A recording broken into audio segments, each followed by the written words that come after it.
Niining panahon nga ang putling ebanghelyo gihagit sa mga hiwi nga pagtulunan. Kinahanglan mubarog ang mga tinunan ni Kristo sa pagpakigbisog sa paglaban sa pagtuo nga makausa ug alang sa tanang panahon gihatag sa Dios ngadto sa iyang katawhan. Maoy hinungdan nga namugna kining tulumanon ang putling ebanghelyo. 30 minutos nga pagsabwag sa tinuod nga ebanghelyo kauban ni Pastor Jeremias Hangad. Ang putling ebanghelyo tulumanon nga gihatod kaninyo sa Unidos Community Bible Fellowship sa Unidos Plaridel, Misamis Occidental. Ang putling ebanghelyo, ang putling ebanghelyo, ang putling ebanghelyo.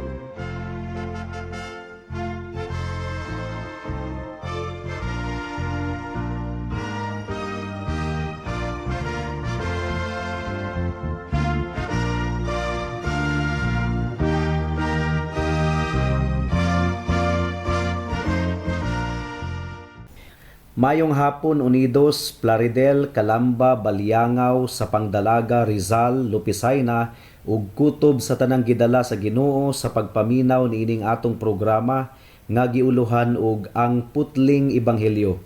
Sa makausapa kini ang inyong igsuon ug higala sa kahanginan si Pastor Jeremias Lauri Hangad sa Unidos Community Bible Fellowship dinuyugan sa iglesia nga nag-sponsor niining atong programa, ang Salitran Covenant Bible Church sa Barangay Salitran, Dakbayan sa Dasmariñas, probinsya sa Cavite. Akong gipaabot ang espesyal nga pagpanimbaya sa akong lolo nga si Isabelo Lauri Sr. sa Lawis, New Look ug sa akong mga kabatch sa Liberation Institute nga naminaw karon. Alang sa kasayuran sa tanan, batch 1997 ko sa LI. Ang atong teksto ning takna sa kahaponon makita sa mga Buhat Kapitulo 13, versikulo 26 hangtod sa 45. Ang giingon diri: mga igsuon nga kaliwat ni Abraham ug kamong tanang dili Hudiyo nga nagtuo sa Dios. Kita mao ang gipadad-an niining mensahe sa kaluwasan. Kay ang mga tawo sa Jerusalem ug ang ilang mga pangulo wala mahibalo nga siya mao ang manluluwas ug wala nila masabti ang mga pulong sa mga propeta nga gibasa matag adlawng igpapahulay. Apan sa dihang gisilutan nila si Jesus, natuman nila ang mga pulong sa mga propeta. Ug bisan wala sila'y nakitang katarungan sa pagsilot kang Jesus sa kamatayon, ilang gipangayo gikan ni Pilato nga patyon siya. Ug human nila mabuhat ang tanang gisulti sa kasulatan mahitungod kaniya, gikuha nila siya sa krus o gilubong. Apan gibanhaw siya sa Dios, ug sulod sa daghang mga adlaw nagpakita siya niadtong miuban kaniya gikan sa Galilea ngadto sa Jerusalem. Sila karon mao ang iyang mga saksi ngadto sa katawhan. Ug mianhi kami aron pagdala kaninyo sa maayong balita nga ang gisaad sa Dios ngadto sa atong katigulangan gibuhat sa Dios alang kanato karon nga ilang mga kaliwat pinaagi sa pagbanhaw kang Jesus. Sumala sa nasulat usab sa ikaduhang salmo, ikaw ang akong anak, karong adlaw nahimo ako nga imong amahan. Mao kini ang giingon sa Dios mahitungod sa kamatuoran sa iyang pagbanhaw kang Jesus ug sa kamatuoran nga si Jesus wala madunot sa lubnganan. Ihatag ko kanimo ang balaan ug kasaligang panalangin nga akong gisaad kang David. Sumala usab sa iyang giingon sa laing bahin sa kasulatan, dili mo itugot nga madunot sa lubnganan ang imong balaang sulugoon. Kay sa iyang panahon nagtuman si David sa gisugo sa Dios ug unya namatay ug gilubong tupad sa iyang katigulangan ug nadunot. Apan ang gibanhaw sa Dios wala madunot. Busa mga igsuon ko, angay kamong masayod nga pinaagi kang Jesus, gisangyaw diha kaninyo ang kapasayloan sa mga sala. Ug hibaluin ninyo nga ang tanan nga nagtuo kaniya naluwas sa tanang mga sala. butang nga dili mahimo sa balaod ni Moises. Busa pagmatngon kamo aron dili mahitabo kaninyo ang giingon sa mga propeta. Mga mayubiton, katingala og pangamatay kamo, kay aduna ako'y gibuhat sa inyong panahon nga dili gayud ninyo tuuhan, bisan kun adunay magsugilon niini kaninyo. Sa pagpanggula na ni Pablo ug ni Bernabe sa sinagoga, gidapit sila sa mga tawo sa pagbalik sa sunod adlawng igpapahulay aron saysayan pa sila niining mga butanga. Ug sa natapos na ang tigom sa sinagoga, daghang mga Hudiyo ug mga dili Hudiyo nga nakabig ngadto sa tinuuhan sa mga Hudiyo ang misunod kang Pablo ug kang Bernabe. Gimaymayan nila ang mga tawo ug gidasig sa pagpabilin diha sa grasya sa Dios. Sa pagkasunod adlawng igpapahulay, hapit ang tanang tawo sa lungsod miadto aron sa pagpamati sa pulong sa Ginoo. Sa pagkakita sa mga Hudiyo sa daghang mga tawo, nangasina sila ug misupak sa gisulti ni Pablo ug ilang gipakaulawan siya. Apan midugang hinuon ang kaisog ni Pablo ug ni Bernabe ug miingon sila, kinahanglan nga kamuunta ang unang suginlan sa pulong sa Dios. Apan gisalikway maninyo kini ug naghukom kamo sa inyong kaugalingon nga dili takos sa kinabuhing dayon. Biyaan kamo namo ug mangadto kami sa mga dili Hudiyo.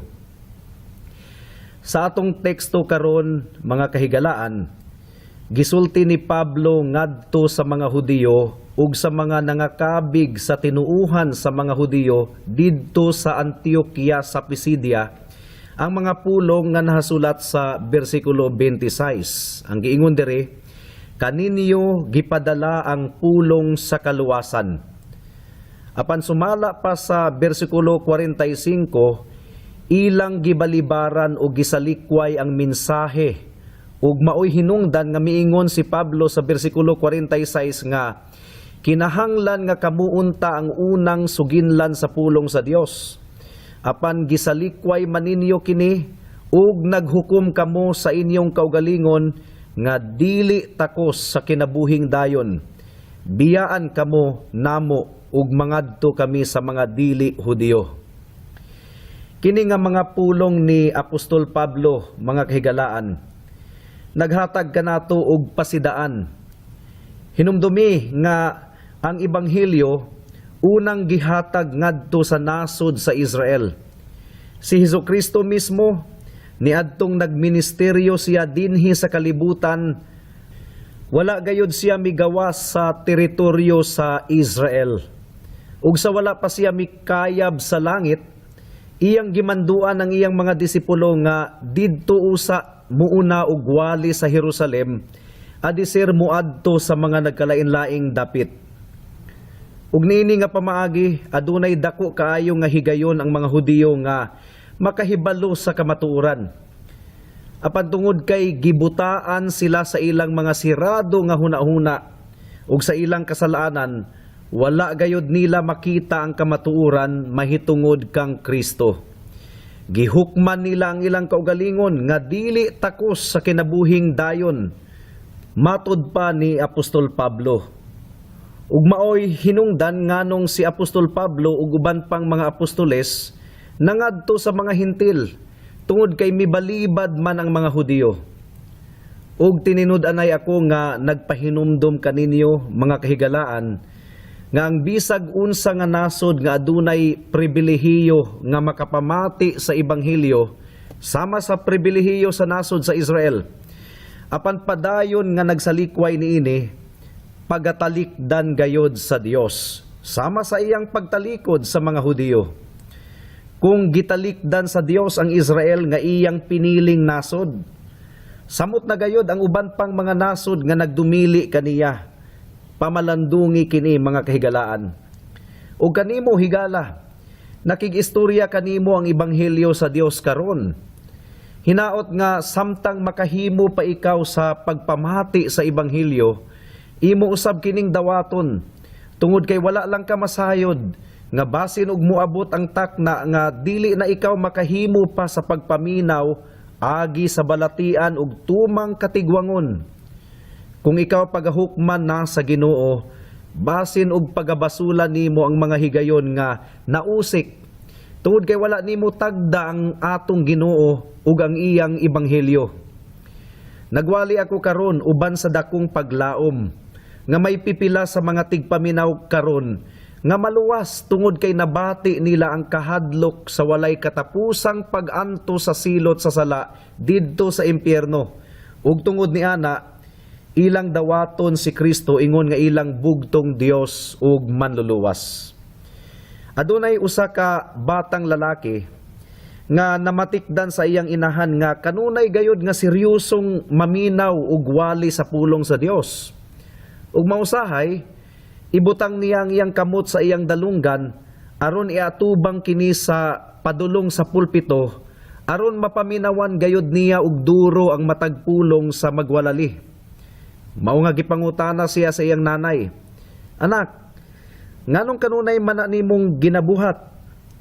Mitubag ang maong bata, wala ba nimo mapamatii ang giingon sa pastor ni adtong miaging Domingo? Nga kung adunay bahin sa wali nga makahatag nato og kaayo, maningkamot si Satanas nga madisturbo ang imong pagpaminaw. Mao nga maningkamot jud ko nga makapaminaw og tarong, aron madawat nako ang tanang makahatag kanako og kaayo gikan sa pulong sa Dios." Bukatoy tubag sa bata nga gipangutana sa iyang nanay. Well, mga kahigalaan, kung ang attitude ni bisan kinsa susama sa attitude ni adtong bataa, sigurado gayud nga mapanalanginan siya gikan sa pulong sa Ginoo. Simple lamang ang atong pamalandong ning takna sa kahaponon. Una sa tanan, atong tubagon ang pangutana nga unsa ba kining pulong sa kaluwasan nga gipadala sa Dios kanato.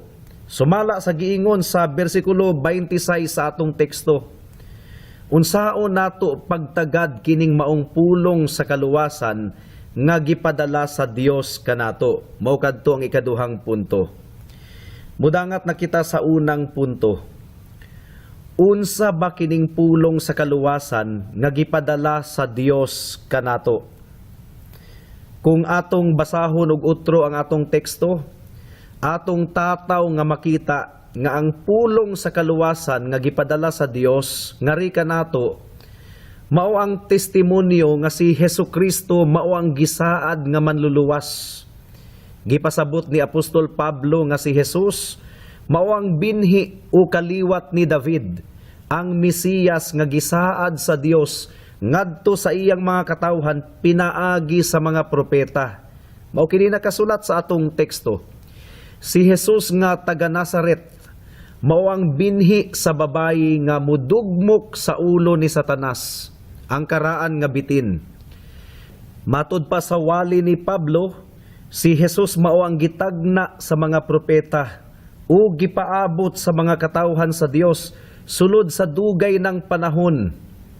Kini ang Mesiyas, ang bugtong paglaom sa kalibutan, ang manunubos ug manluluwas sa tanang nagatuo kaniya. Unsa may kalabutan nimo niini nga kamatuoran higala? So what kung si Kristo di ay ang Mesiyas? Well, aduna gayud kini kalabutan nimo higala. Tungod kay ikaw makasasala ug anaa lamang kang Kristo ang kapasayloan sa sala.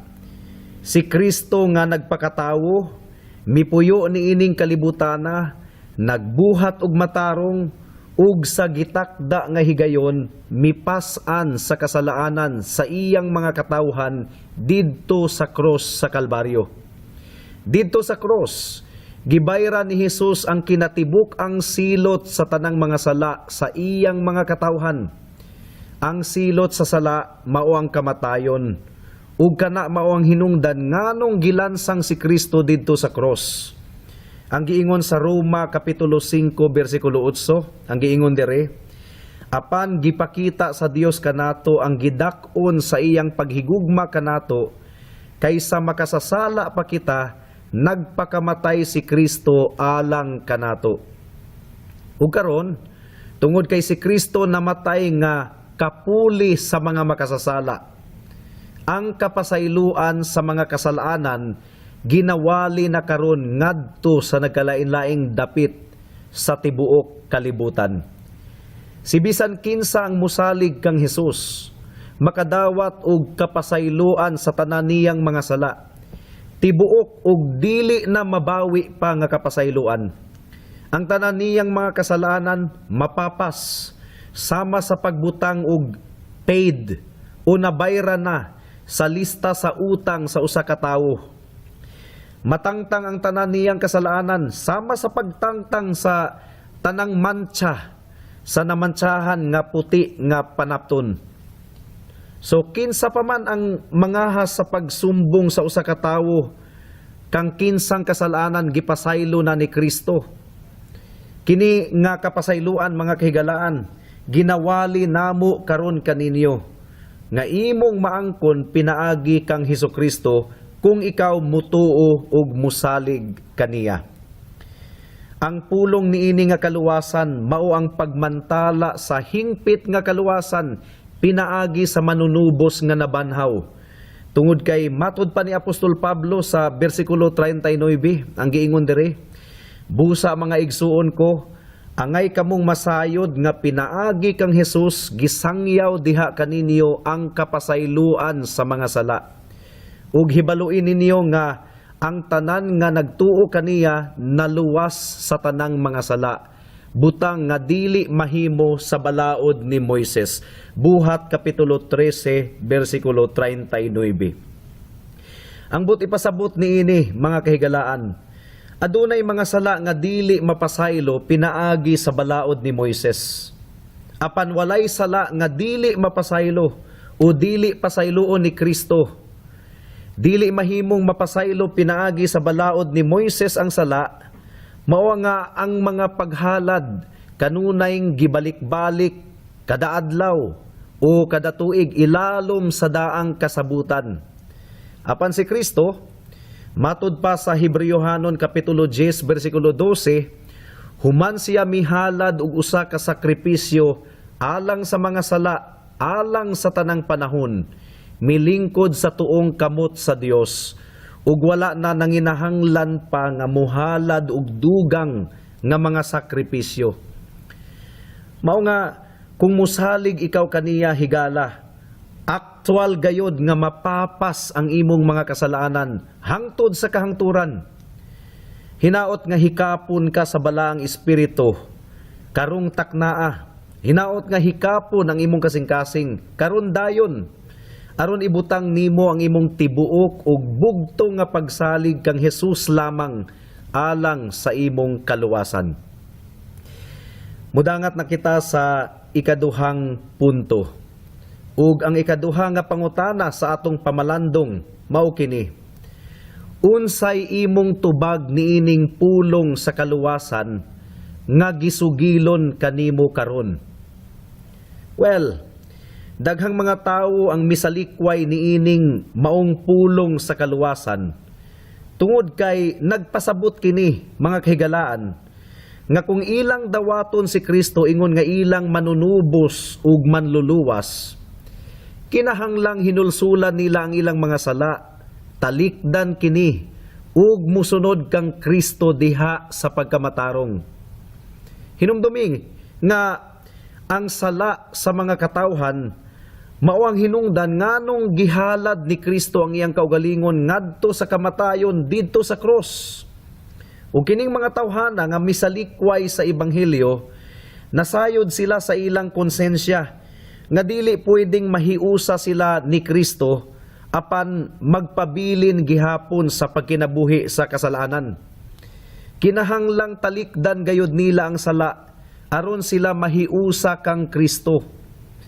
Nasabtan kaayo kini ni Gobernador Felix sa mga Buhat kapitulo 24 bersikulo 24 hangtod sa 25. Mao nga sa dihang gimantala ni Apostol Pablo kaniya ang mahitungod sa pagkinabuhing matarong, pagpugong sa kaugalingon, sa paghukom nga taliabot, naglain kaayo ang iyang pamati mga higala.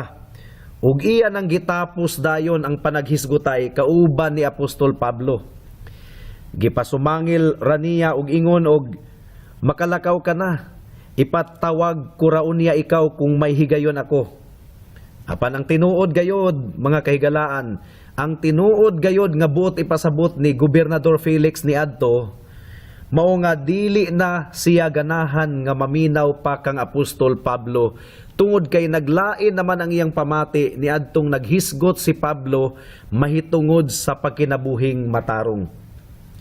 Klaruho nato kini, mga kahigalaan. Duha lang gayod ang kapilian. It's either nahigugma ka kang Kristo o wala ka mahigugma kaniya. Asa man sa duha ang tinuod kanimo.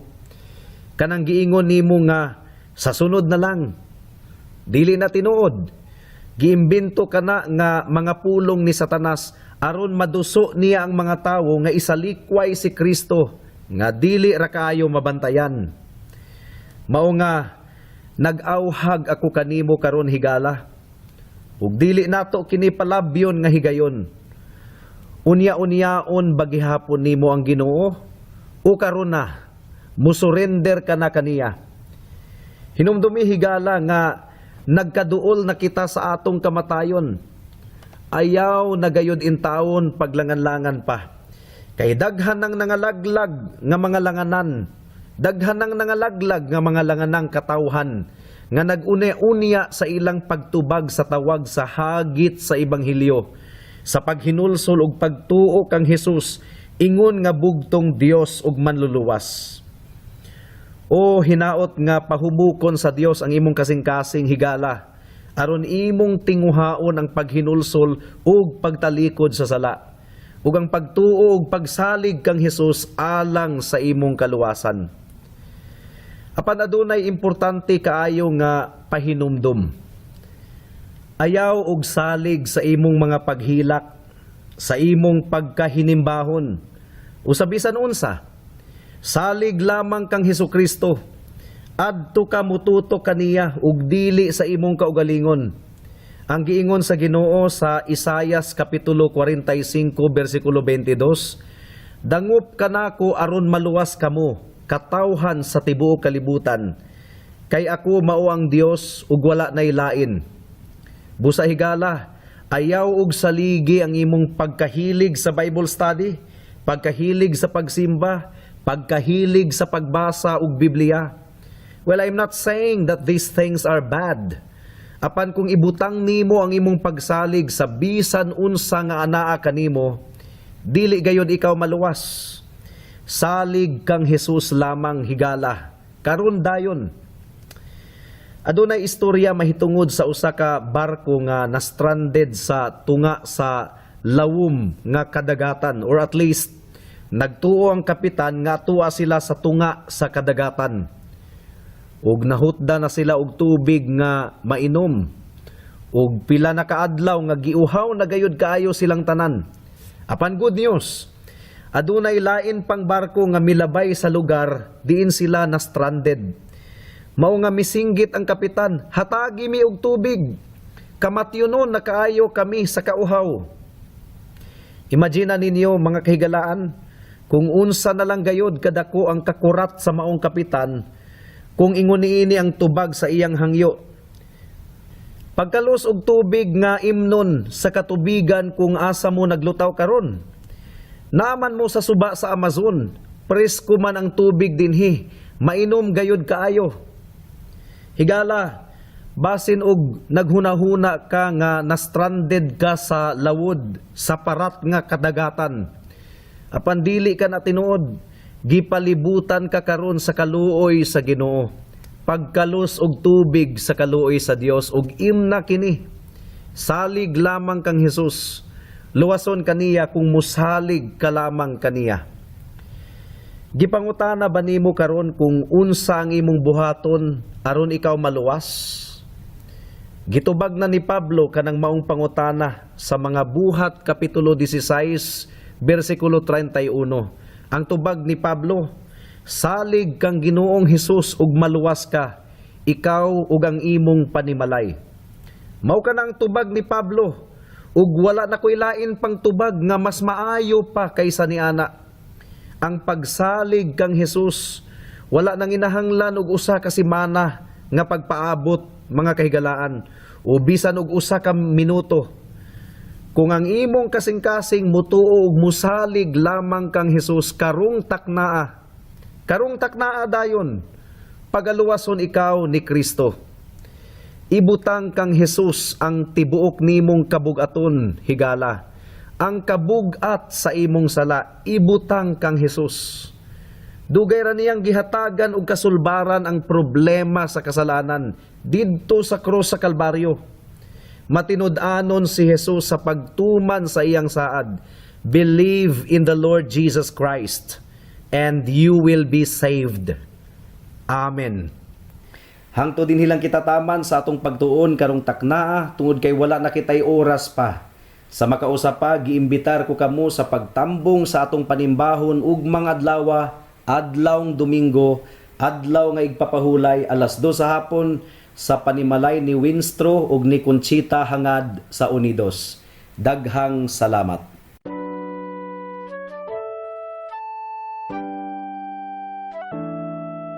Noon ay bulag ako sa daan ng kaligtasan.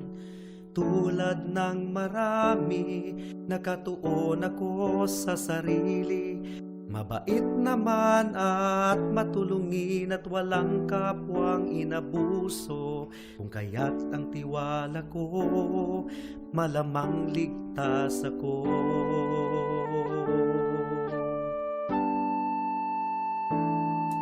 Ngunit ang isipan ko'y binuksan ng Panginoon. Bigat ng kasalanan ko'y pinakita niya sa akin. Dagdag pa ang aking puso, likas na sa Diyos ay umaayaw. Kung kaya't ako'y nabahala sa aking kaluluwa. Ano nga bang batayan ng katubusan at kaligtasan ng isang katulad kong makasalanan? Ngayon ay batid ko na ako'y walang magagawa upang ituwid ang aking kaluluwa. Sa harapan ng Diyos, ako'y tumawag kay Jesus at nagtiwala ng lubos sa kanyang kapatawaran at awang puspos. Siya lang ang manunubos pagkat siya'y namatay sa krus. Dahil sa aking kasalanan, ang sumpa sa kanya'y binuhos.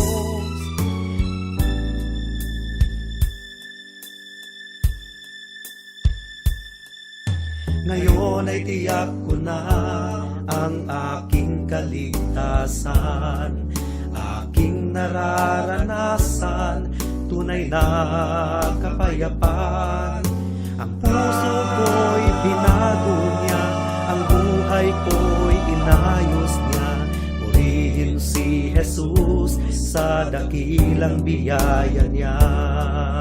Ang puso ko'y binago niya, ang buhay ko'y inayos niya.